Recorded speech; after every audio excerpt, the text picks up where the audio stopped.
ടെററായിട്ടുള്ള മുത്തശ്ശന്മാരും ഏറ്റവും അധികം മക്കളെ ചീത്ത പറയുന്ന അച്ഛന്മാർ മുത്തശ്ശന്മാരാകുമ്പോൾ കുറച്ചങ്ങട് എന്താ പറയുക വളരെയധികം ദയാലുവും കരുണയൊക്കെ ആവും. മക്കളെയൊന്നും കൊച്ചുമക്കളെ ചീത്തയെ പറയില്ല, അവർ പറയുന്ന എല്ലാത്തിനും തുള്ളും.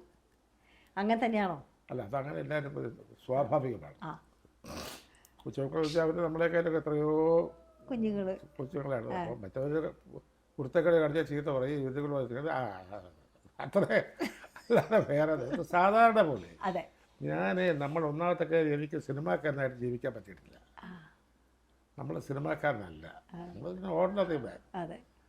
സിനിമ തൊഴിലാണ്. ഞാൻ അഭിനയം എന്ന് പറഞ്ഞാൽ തൊഴിലാക്കി എടുത്തിട്ടുള്ളത്. അത് സത്യമാഷ്ടർ ഇവിടെ പറഞ്ഞിട്ടുണ്ട്, ഞാനൊരു സിനിമ തൊഴിലാളിയാണ് എന്ന് പറഞ്ഞ പോലെ ഞാനും അത്ര കണ്ട് പറ്റുള്ളൂ. ഇത് അഭിനയം നമ്മുടെ തൊഴിൽ, അത് ജീവിതത്തിലൂടെ പകർത്തിയാൽ തന്നെയാണ് വിജയരാഘവൻ സാറും പറഞ്ഞത്. കുട്ടേട്ടന് തന്നെ പകർത്തി പോയാൽ നാശക്കോടലായി.